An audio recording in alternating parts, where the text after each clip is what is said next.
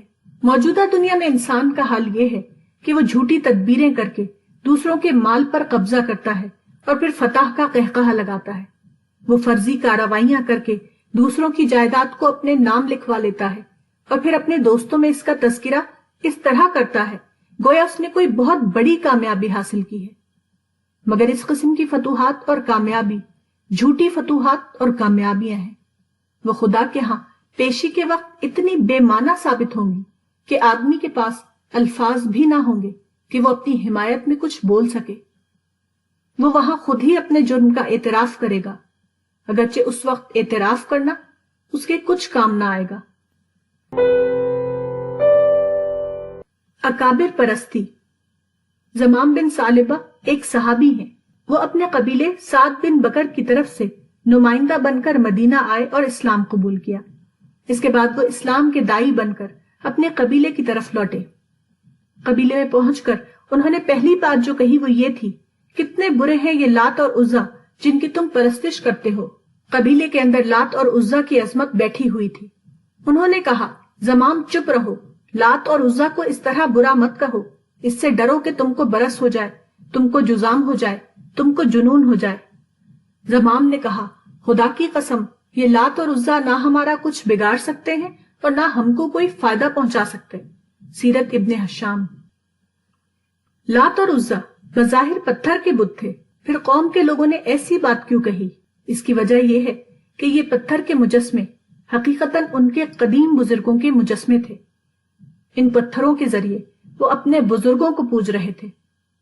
حضرت زمام سے جو کچھ انہوں نے کہا وہ بدلے ہوئے الفاظ میں یہ تھا، ہمارے بزرگوں کو برا مت کہو ورنہ تم پر آفت آ جائے گی۔ یہی قوموں کی خاص گمراہی ہے، وہ پہلے بھی تھی اور آج بھی پوری طرح باقی ہے۔ قوموں کا یقین جب خدا سے ہٹتا ہے تو وہ اکابر اور بزرگوں پر آ کر رک جاتا ہے۔ لوگ اپنے اکابر سے وہ عقیدت وابستہ کر لیتے ہیں جو عقیدت صرف ایک خدا سے ہونی چاہیے۔ یہی وجہ ہے کہ ہر دور میں لوگ سب سے زیادہ جس چیز سے برہم ہوتے ہیں وہ یہ ہے کہ ان کے بزرگوں اور اکابر پر تنقید کی جائے۔ عروج و زوال۔ رومن ایمپائر 117 ہجری میں شمالی برطانیہ سے لے کر بحر احمر اور خلیج فارس تک پھیلی ہوئی تھی۔ یہ مسل مشہور ہو گئی تھی، آل روڈز لیڈ ٹو روم۔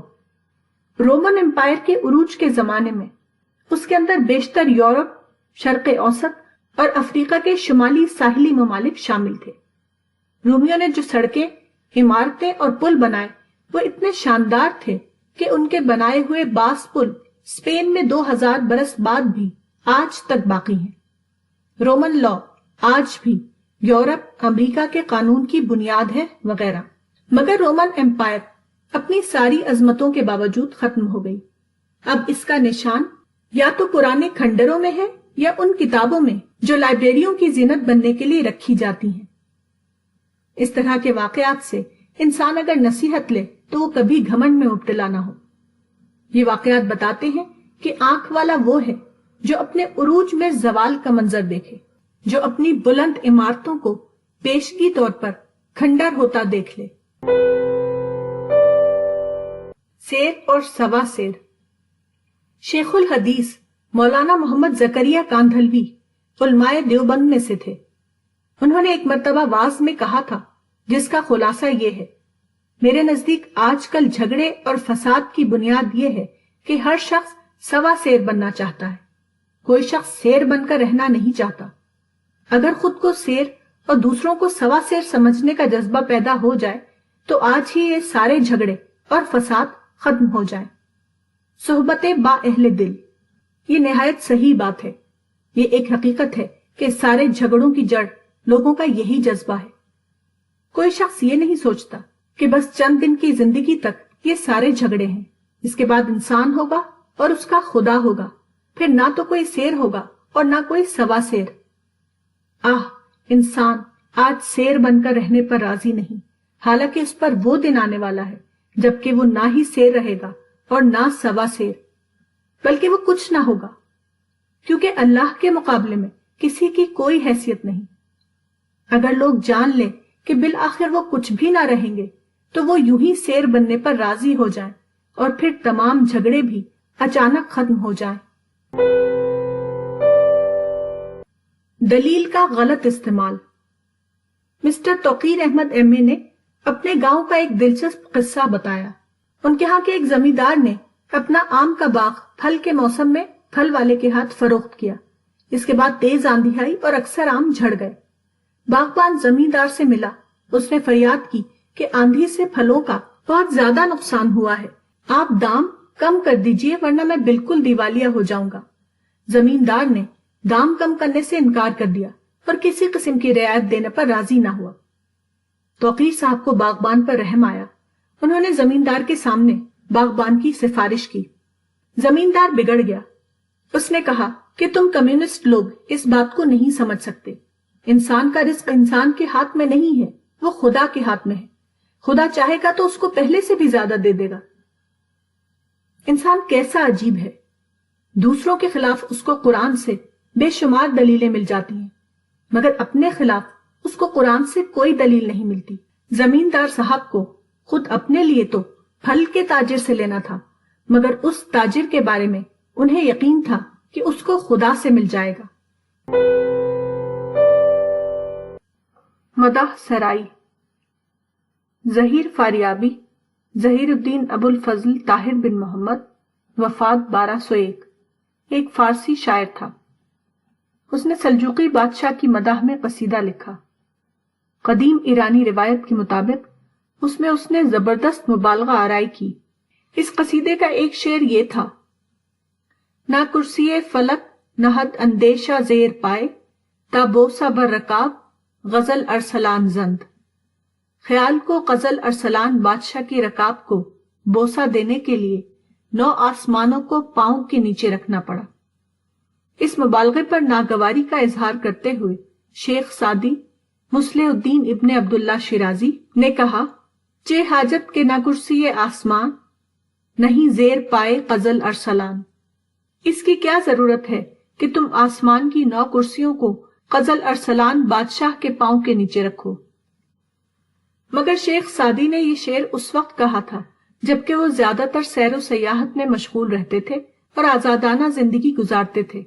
اس وقت وہ ہر چیز سے بے نیاز تھے، وہ اس کی ضرورت محسوس نہیں کرتے تھے کہ کسی رئیس یا بادشاہ کی مدح خوانی کریں۔ مگر بعد کے زمانے میں انہوں نے شیراز میں مستقل سکونت اختیار کر لی۔ اس وقت دوسرے شاعروں کی طرح ان کے تعلقات بھی دربار شاہی سے ہو گئے۔ اس وقت وہ اپنے ماحول سے متاثر ہوئے بغیر نہ رہ سکے، چنانچہ انہوں نے بھی بادشاہوں کی مدح میں مبالغہ آمیز قصیدے لکھے۔ سلطان شیراز عطابق ابو بکر بن سعد زنگی کی مدح میں وہ اپنے ایک قصیدے میں کہتے ہیں: توئی سایہ لطف حق بر زمین، پیمبر صفت رحمت للعالمین۔ تم ہی زمین پر خدا کی مہربانی کا سایہ ہو، تم پیغمبر کی طرح دنیا والوں کے لیے رحمت ہو۔ اکثر انسان اپنے حالات کی پیداوار ہوتے ہیں، اگر ان کے حالات بدل جائیں تو وہ خود بھی بدل جاتے ہیں۔ صرف علم۔ عبداللہ بن مبارک وفات 181 ہجری کا ایک قول ہے: لا يزال المرء عالما ما طلب العلم فاذا ظن انه قد علم فقد جهل المجالس وجواہر العلم، یعنی آدمی اس وقت تک عالم رہتا ہے جب تک وہ علم سیکھتا رہے، جب وہ گمان کرے کہ وہ عالم ہو گیا ہے تو پھر وہ جاہل ہو گیا۔ عباس محمود العقاد کہا کرتے تھے کہ علم پڑھنے کا نام ہے۔ وہ بہت افسوس کرتے تھے کہ اکثر لکھنے والوں کا یہ حال ہے کہ وہ جتنا پڑھتے ہیں اس سے زیادہ وہ لکھتے ہیں۔ معلم اور معلم کا رشتہ۔ ہندوستان کے دینی مدارس کے معلم یقیناً ایک اہم خدمت انجام دے رہے ہیں۔ یہ ایسی نسل کی تیاری میں لگے ہوئے ہیں جس سے دینی روایت کا تسلسل قائم ہے۔ اسی طرح یہ مدارس آزاد ہندوستان میں اردو کو زندہ رکھنے کا ایک بڑا ذریعہ ہے، مگر ہندوستان کے دینی مدرسوں میں جو ماحول ہے وہ معلمین کے فکری مستوی کو بلند نہیں ہونے دیتا۔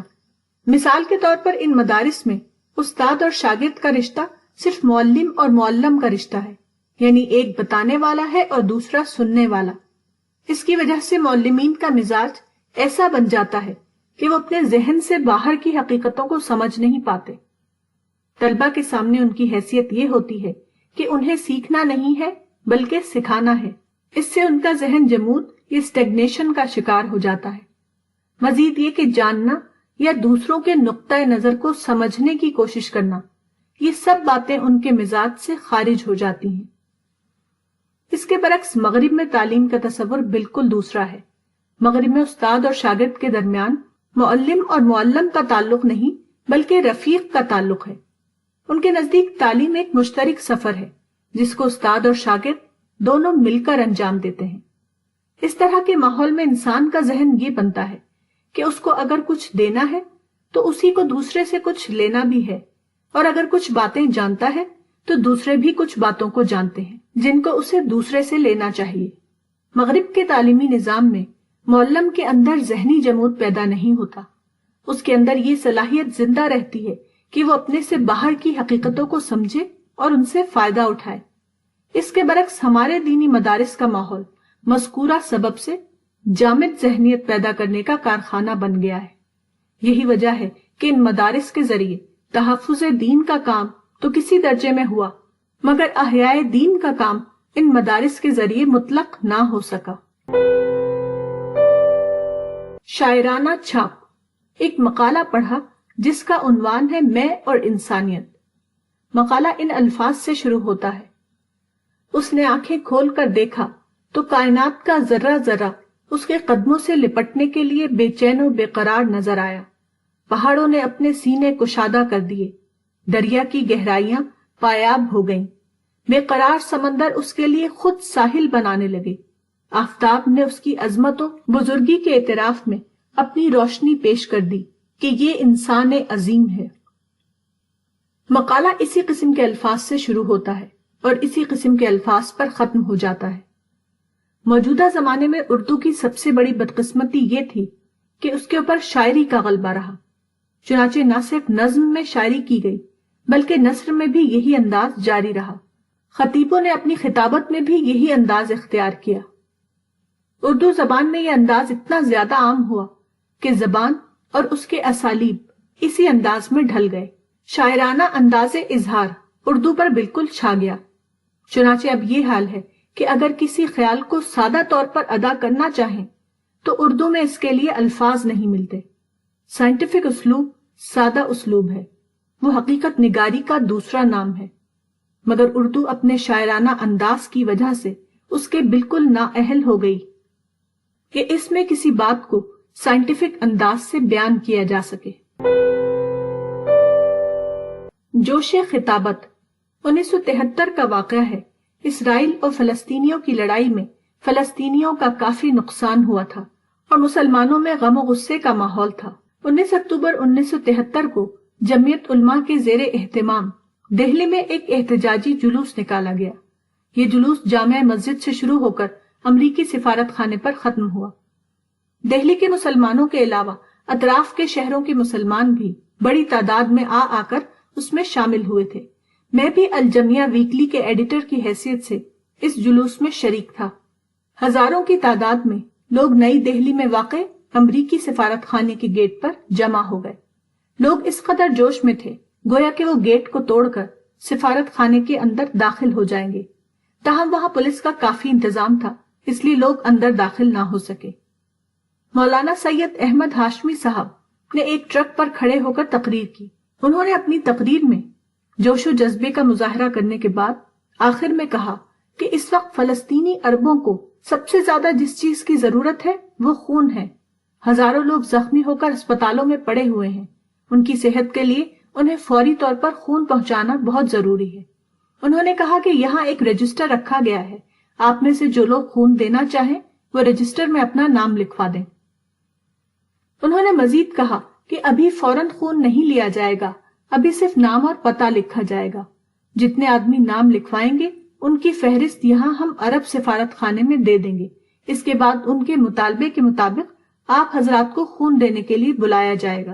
مقرر نے اپنے اس اعلان کو بار بار دہرایا اور ان کو نام لکھوانے پر ابھارا، مگر غالباً ہزاروں کے مجمع سے کوئی ایک شخص بھی نہیں تھا جس نے رجسٹر میں اپنا نام لکھوایا ہو.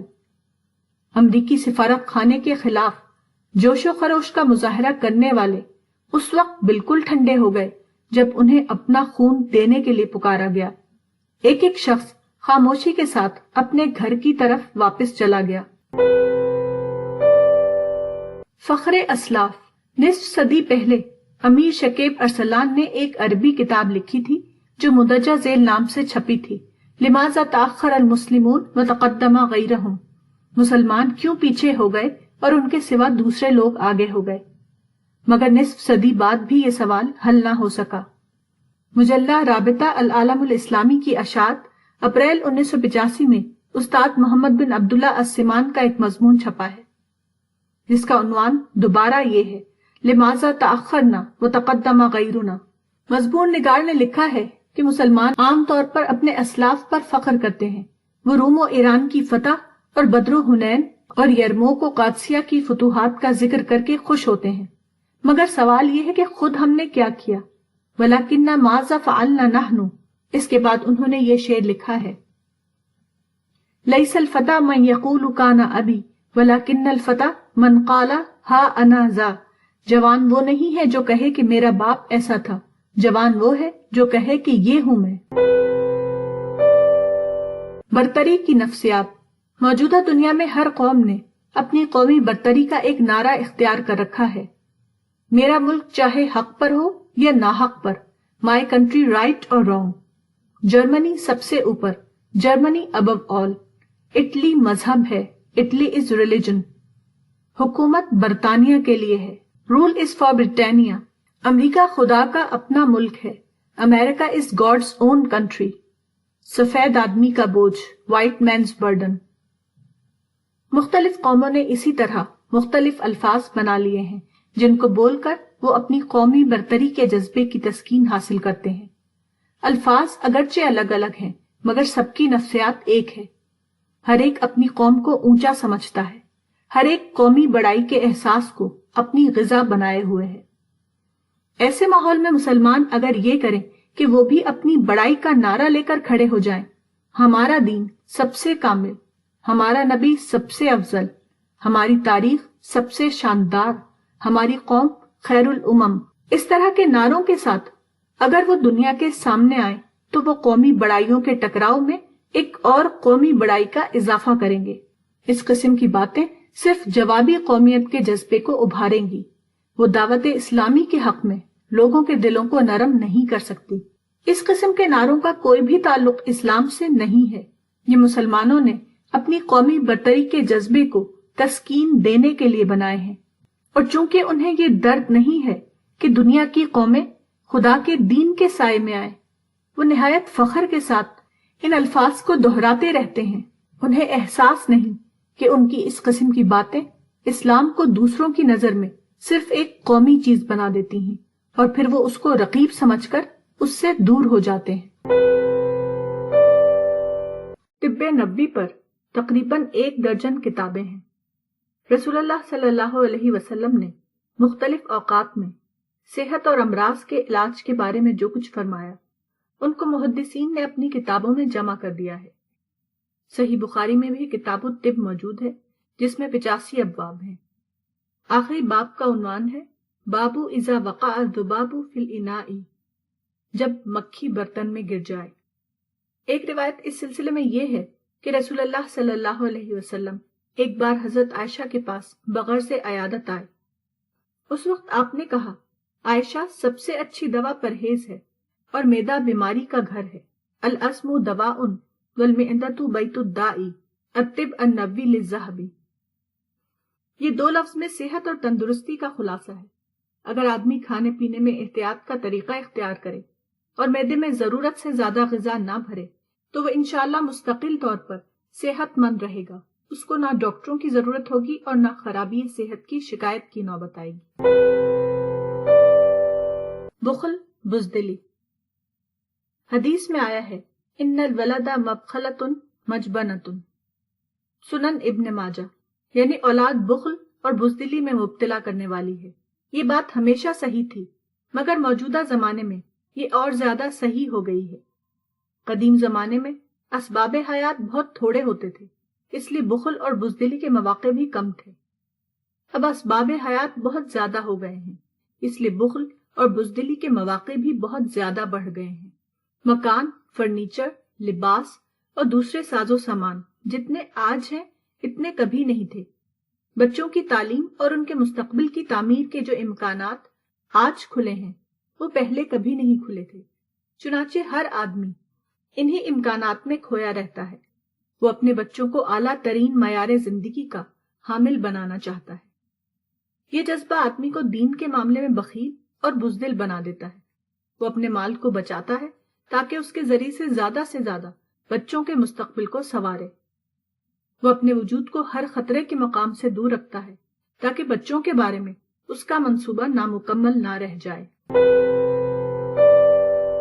تصغیر قرآن۔ سورہ انعام میں اسراف سے منع کیا گیا ہے۔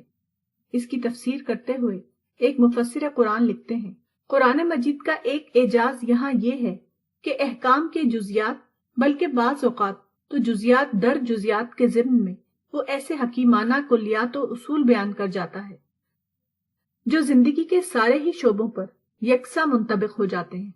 چنانچہ یہاں بھی چلتے چلتے ایک ایسا چٹکلا بیان کر دیا کہ انسان اگر اسی ایک پر عمل کر لے تو اخلاق، معاملات، سیاسیات، معاشرت، غرض کیا انفرادی اور کیا اجتماعی، ہر زندگی کے سارے شعبوں کی مشکلات دور ہو سکتی ہیں اور بڑے سے بڑے پتھر پانی ہو کر رہ سکتے ہیں۔ تفسیر ماجدی۔ قرآن بلا شبہ ایک اعجازی کلام ہے، مگر یہ اعجاز قرآن کی تصغیر ہے کہ یہ کہا جائے کہ قرآن چٹکلے بیان کرتا ہے۔ دوسری بات یہ ہے کہ یہاں جس چیز کو چٹکلا کہا گیا ہے وہ لا تسرفو یا اسراف نہ کرو ہے۔ اس لحاظ سے بھی یہ ایک عجیب بات ہے کیونکہ اسراف نہ کرو ایک اہم شرعی اصول ہے، نہ کہ معروف معنوں میں کوئی چٹکلا۔ لا حاصل بحث۔ ایک صاحب تشریف لائے، ان کا کہنا تھا کہ رسالہ میں خدا اور گاڈ کا لفظ استعمال ہوتا ہے، اس کو بند ہونا چاہیے، اور اردو اور انگریزی دونوں رسالہ میں صرف اللہ استعمال ہونا چاہیے۔ اس کی وجہ انہوں نے یہ بتائی کہ خدا اور گاڈ دونوں لفظوں کی جمع آتی ہے، جبکہ اللہ ایک ایسا لفظ ہے جس کی جمع نہیں۔ آج کل مسلمانوں میں یہ رجحان بہت بڑھ گیا ہے، حتیٰ کہ انگریزی میں لوگ اللہ سبحانہ و تعالیٰ لکھتے ہیں، مگر میرے نزدیک یہ قومی جنون ہے، اس کا اسلام سے کوئی تعلق نہیں۔ جبکہ معلوم ہے کہ اللہ کا لفظ رسول اللہ صلی اللہ علیہ وسلم نے ایجاد نہیں کیا، یہ پہلے عربوں میں موجود تھا۔ قدیم عرب نے اگرچہ اللہ کی لفظی جمع نہیں بنائی، مگر اس کی معنوی جمع انہوں نے بنا رکھی تھی، یعنی اللہ کو مانتے ہوئے وہ اس کے شرکاء کو بھی مانتے تھے۔ اس طرح اللہ کا لفظ قدیم عرب کے پس منظر میں شرک کا مفہوم لیے ہوئے تھا، مگر قرآن نے جب اس کو خالص توحید کے معنی میں استعمال کیا تو وہ توحید کے مفہوم کا حامل بن گیا۔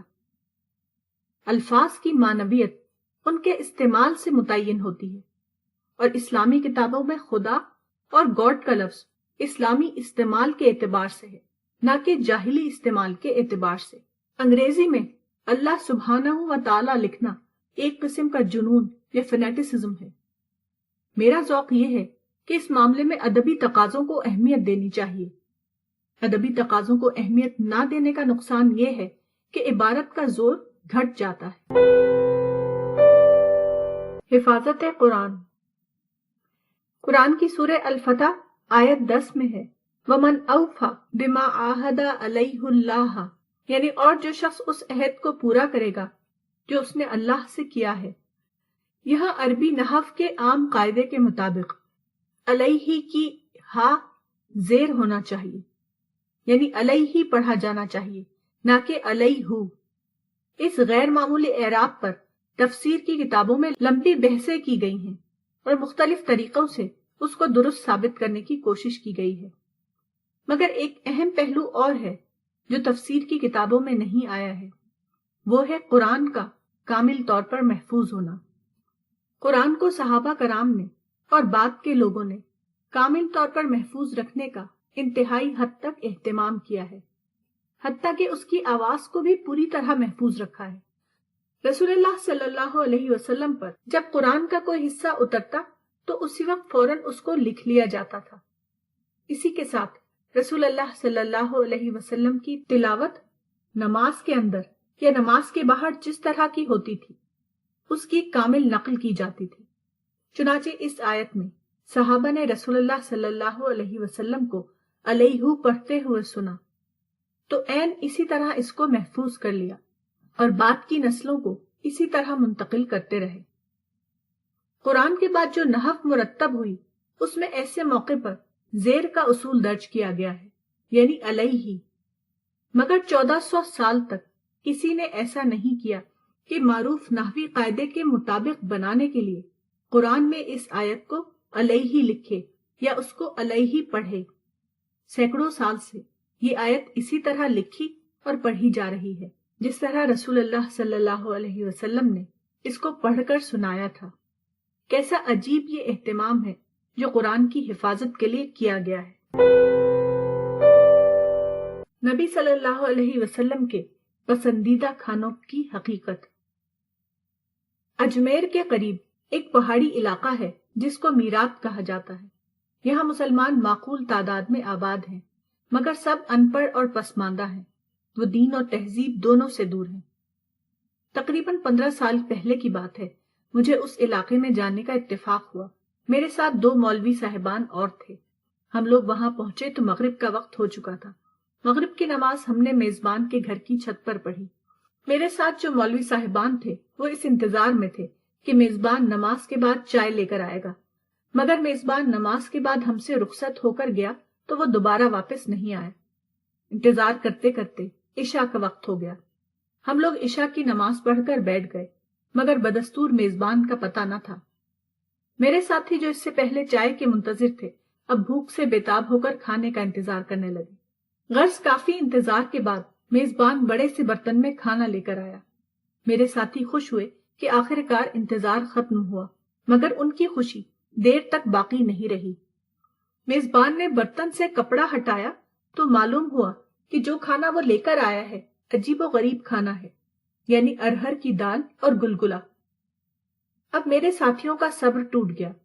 وہ بول پڑے کہ اتنی دیر کے بعد تم کھانا لائے ہو، اور وہ بھی ایسا عجیب و غریب کھانا جو ہم نے کبھی نہ کھایا تھا اور سنا تھا۔ مگر میرا رد عمل بالکل مختلف تھا۔ میں نے بہت خوشی کے ساتھ کھانا شروع کر دیا اور کہا کہ یہ تو بہترین کھانا ہے۔ میں کھاتا جاتا تھا اور تعریف کرتا جاتا تھا۔ اب میرے ساتھی بھی مجبور تھے، وہ بھی میرا ساتھ دیتے ہوئے کھانے میں شریک ہو گئے۔ اس تجربے کے بعد میری سمجھ میں آیا کہ رسول اللہ صلی اللہ علیہ وسلم کے پسندیدہ کھانوں کی جو روایتیں حدیث کی کتابوں میں آئی ہیں ان کی حقیقت کیا ہے۔ تالیف قلب۔ میں نے میرات کے بارے میں اپنے ایک سفر کا جو تجربہ لکھا ہے، اس تجربے سے سیرت کا ایک پہلو سمجھنے میں مجھے مدد ملی۔ میرات کے مذکورہ سفر میں جب ہمارا میزبان ارہر کی دال اور گلگلے لے آیا تو میرا اندرونی جذبہ خود بخود رہنمائی کرنے لگا کہ اس وقت مجھے کیا کرنا چاہیے۔ عین اپنے اندرونی جذبے کے تحت میری زبان سے حوصلہ افزائی کے کلمات نکلنے لگے۔ میں یہ کہہ کر ذوق و شوق کے ساتھ اس کو کھانے لگا، یہ تو بہترین کھانا ہے، یہ تو بہترین کھانا ہے۔ رسول اللہ صلی اللہ علیہ وسلم کے پسندیدہ کھانوں کے سلسلے میں جو روایتیں آئی ہیں ان کی حقیقت یہی ہے۔ ان روایتوں کے سلسلے میں سب سے اہم قابل غور بات یہ ہے کہ اس میں تقریباً ہر اس کھانے کا ذکر ہے جو اس وقت مدینے میں رائج تھا۔ اب سوال یہ ہے کہ جب ہر چیز رسول اللہ صلی اللہ علیہ وسلم کا پسندیدہ کھانا تھا تو آخر وہ چیز کیا ہے جو آپ کو پسند نہ ہو؟ اصل یہ ہے کہ اس وقت مدینہ میں غذا کی فراوانی نہ تھی۔ بڑی مشکل سے آدمی کوئی 1 یا 2 چیز حاصل کر پاتا تھا جس سے وہ اپنا پیٹ بھر سکے۔ اکثر یہ صورت پیش آتی تھی کہ رسول اللہ صلی اللہ علیہ وسلم کے گھر میں کھانے کا کوئی سامان موجود نہیں ہے۔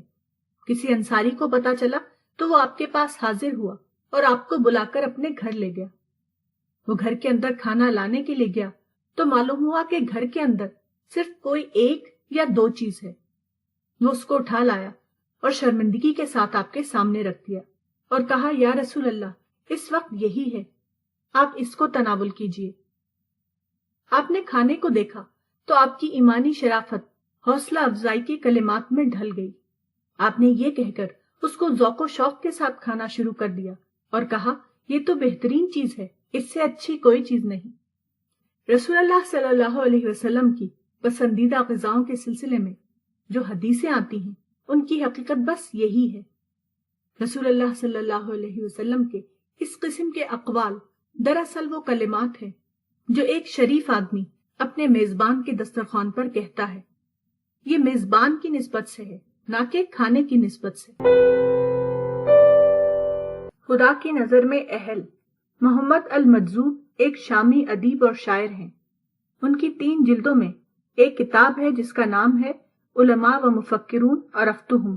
اس کتاب میں انہوں نے لکھا ہے، اقیموا دولتکم علی قلوبکم یقیم اللہ دولتکم علی الناس، یعنی تم اپنے دلوں کے اوپر اپنی حکومت قائم کرو، اللہ تمہاری حکومت لوگوں کے اوپر قائم کر دے گا۔ یہ نہایت صحیح بات ہے۔ حقیقت یہ ہے کہ سیاسی اقتدار کا فیصلہ خدا کی طرف سے ہوتا ہے، اور خدا سیاسی اقتدار انہی لوگوں کو دیتا ہے جو اپنے آپ کو خدا کی نظر میں اس کا اہل ثابت کریں۔ اس حقیقت کو علامہ ابن تیمیہ نے ان الفاظ میں بیان کیا ہے، اللہ ینصر الدولہ العادلہ وان کانت کافرہ ولا ینصر الدولہ الظالمہ وان کانت مؤمنہ، یعنی اللہ عادل حکومت کی مدد کرتا ہے خواہ وہ کافر ہو، اور ظالم حکومت کی مدد نہیں کرتا خواہ وہ مومن ہو۔ حاکم کی اطاعت۔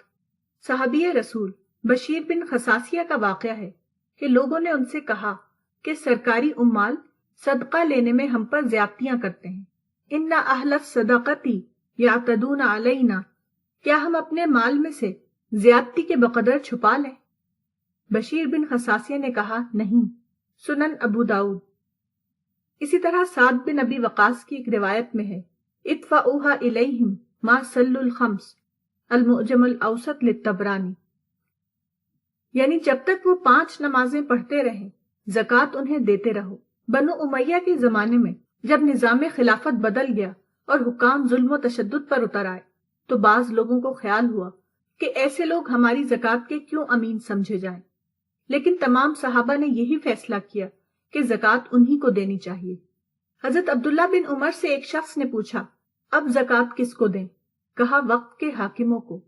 انہوں نے کہا، وہ تو زکوٰۃ کا روپیہ اپنے کپڑوں اور عطروں پر خرچ کر ڈالتے ہیں، اذن یتخذون بها ثیابا وطیبا۔ ابن عمر نے کہا، وان اتخذوا ثیابا وطیبا، یعنی اگرچہ وہ کپڑے اور عطر لے لیں پھر بھی تم انہی کو زکوٰۃ دو۔ صحابہ نے یہ جو کہا یہ کسی بزدلی کی وجہ سے نہیں کہا، در حقیقت یہی اسلام کا حکم ہے۔ مسلمان کی قائم شدہ حکومت کے خلاف بغاوت کرنا اسلام میں جائز نہیں۔ اگر مسلم حکمرانوں میں خرابی نظر آئے تو صرف یہ حکم ہے کہ ان کو دردمندی اور خیرخواہی کے ساتھ سمجھاؤ۔ موجودہ زمانے کی طرح ایجیٹیشن چلانا، ان کے خلاف عوامی ہنگامے کرنا سراسر ناجائز فعل ہے۔ جو لوگ اسلام کے نام پر اس قسم کی سیاست چلا رہے ہیں وہ بلا شبہ مجرم ہیں۔ صہیونی تحریک۔ صہیون یا زائن کا لفظ بائبل میں 152 بار آیا ہے۔ یہ قدیم یروشلم میں ایک پہاڑ کا نام تھا۔ یہودی تاریخ بتاتی ہے کہ 10ویں صدی قبل مسیح میں حضرت داؤد نے اسی پہاڑ پر اپنا شاہی قلعہ بنایا تھا۔ اس کے بعد حضرت سلیمان نے اسی پہاڑ پر عبادت گاہ تعمیر کی۔ بعد کو صہیون کا لفظ عمومی طور پر پورے شہر یروشلم کے لیے استعمال ہونے لگا، جو کہ یہودیوں کے نزدیک ان کا مقدس وطن ہے۔ اس علاقے کو آج کل اوفیل کہا جاتا ہے۔ اس طرح یہودی روایات کے مطابق صہیون سے مراد یہودیوں کا مذہبی اور سیاسی مرکز ہے، اور تحریک صہیونیت سے مراد داؤد اور سلیمان کے دور کو زندہ کرنا ہے، تاکہ یہودی عظمت دوبارہ مذہبی اور سیاسی اعتبار سے قائم ہو جائے۔ یہ ایک مثال ہے کہ مذہبی الفاظ کس طرح قومی تحریکوں کے لیے استعمال کیے جاتے ہیں۔ یہودی اپنی موجودہ فلسطینی تحریک کو صہیونیت یا زائنزم کہتے ہیں۔ یہودی روایت کے اعتبار سے ان کے لیے غالباً یہ سب سے زیادہ مفید مطلب نام ہے۔ یہی چیز آج مسلمانوں میں بھی مختلف اعتبار سے پیدا ہو گئی ہے۔ وہ خالص قومی تحریکیں چلاتے ہیں اور مقدس ظاہر کرنے کے لیے اس کو کوئی اسلامی نام دے دیتے ہیں۔ مگر جو چیز یہودیوں کے لیے بری ہے وہ مسلمانوں کے لیے کس طرح اچھی ہو جائے گی؟ منفی اقدام کا منفی نتیجہ۔ افغانستان کے سابق حکمران ظاہر شاہ 1914 تا 2007 کے زمانے میں سردار داؤد شاہ خان 1909 تا 1978 وزیر فوج تھے۔ انہوں نے جولائی 1973 میں فوجی انقلاب کیا اور ظاہر شاہ کو ملک بدر کر کے خود حکومت سنبھال لی۔ سردار داؤد کو اپنے اس مقصد کے لیے کمیونسٹ پارٹی خلق کی مدد لینی پڑی، جو 1965 میں قائم ہوئی تھی اور جس کا لیڈر نور محمد تراکی تھا۔ افغانستان کی کمیونسٹ پارٹی نے عوامی سطح پر سردار داؤد کے انقلاب کی حمایت۔ اس کے بعد سردار داؤد اور نور محمد تراکی میں اقتدار کی کشمکش شروع ہوئی۔ آخر کار تقریباً 4.5 برس بعد دوبارہ انقلاب ہوا۔ اپریل 1978 میں خلق پارٹی نے روسیوں کی مدد سے بغاوت کر دی۔ سردار داؤد ماں اپنے اہل خاندان قصر صدارت میں مار ڈالے گئے اور نور محمد تراکی برسر اقتدار آئے۔ اس طرح افغانستان میں کمیونسٹ انقلاب آیا، جس کو مقامی زبان میں انقلاب نور کہا جاتا ہے۔ یہیں سے افغانستان میں باقاعدہ روسی تسلط کا آغاز ہوا۔ یہ ایک ہی کہانی ہے جو تقریباً ہر ملک میں کسی نہ کسی شکل میں دہرائی جا رہی ہے۔ مصر میں الاخوان المسلمون نے شاہ فاروق کا خاتمہ کرنے کے لیے فوجی افسروں کا ساتھ دیا۔ بعد کو ان فوجی افسروں نے حکومت پر قابض ہو کر اس سے زیادہ ظلم کیا جو شاہ فاروق کر سکتا تھا۔ پاکستان میں سید ابو الاعلی مودودی صدر ایوب کو ہٹانے کے لیے بھٹو کے ساتھ متحد ہو گئے، مگر جب صدر ایوب کا خاتمہ ہوا تو اس کے بعد پاکستان میں بھٹو کے تحت پہلے سے بھی زیادہ ظالمانہ حکومت قائم تھی۔ ایسا معلوم ہوتا ہے کہ موجودہ زمانے میں مسلمانوں کی عقل چھن گئی ہے۔ وہ بار بار ایسے اقدام کرتے ہیں جس کا نتیجہ صرف الٹی صورت میں ان کے لیے برآمد ہو۔ امن کی حکمت۔ حمید بن عبد الرحمن کہتے ہیں کہ میں یزید کی ولی عہدی کے وقت حضرت بشیر کے پاس گیا، جو صحابہ میں سے تھے۔ میں نے ان سے یزید کے بارے میں اظہار خیال کے لیے کہا۔ انہوں نے کہا، انما یزید لیس بخیر امتی محمد صلی اللہ علیہ وسلم وانا اقول کذالک ولکن لئن یجمع اللہ امت محمد احب الی من ان تفترق۔ تاریخ الاسلام للذہبی۔ یعنی لوگ کہتے ہیں کہ یزید امت محمد کے بہتر لوگوں میں سے نہیں ہے، اور میں بھی یہی کہتا ہوں، لیکن امت محمدی کا اتفاق سے رہنا مجھے افتراق کی بنسبت زیادہ پسند ہے۔ جس وقت امیر معاویہ نے اپنے بیٹے یزید کو ولی عہد بنایا، اس وقت ہزاروں کی تعداد میں صحابہ کرام زندہ موجود تھے، مثلا حسین بن علی، عبداللہ بن عباس، عبداللہ بن عمر، عبداللہ بن زبیر اور عبد الرحمن بن ابی بکر اور دوسرے بہت سے جلیل القدر افراد ملت کے اندر موجود تھے۔ ایسی حالت میں یزید کو خلیفہ بنانا سخت قابل اعتراض ہو سکتا تھا، مگر تمام صحابہ نے اس پر سکوت اختیار کیا۔ حضرت حسین کے سوا کسی نے بھی یزید کے خلاف کوئی مہم نہیں چلائی۔ اصحاب رسول کی یہ خاموشی یقینی طور پر بزدلی کی بنا پر نہ تھی، بلکہ اسلامی حکمت کی بنا پر تھی۔ ذہن سازی اصل ضرورت۔ عرب ویڈیو ٹیپ کو ویڈیو ٹیپ الشریط التلفزیونی کہتے ہیں۔ عرب سے آئے ہوئے ایک شخص نے کہا کہ بعض عرب ملکوں میں سینما ہاؤس پر پابندی لگائی گئی ہے، مگر اس کا نتیجہ یہ ہے کہ ہر گھر میں لوگوں نے VCR لگا لیا ہے اور اس کے اوپر ہر قسم کی فلمیں دیکھتے ہیں۔ انہوں نے اس واقعے پر تبصرہ کرتے ہوئے کہا، آپ باہر سینما ہاؤس بند کر دیں گے تو گھر میں سینما ہاؤس کھل جائے گا۔ معاشرے کا ذہن جب تیار نہ کیا گیا ہو تو اوپر سے اصلاحی احکام نافذ کرنے کا نتیجہ یہی ہوتا ہے۔ درد کی گہرائی۔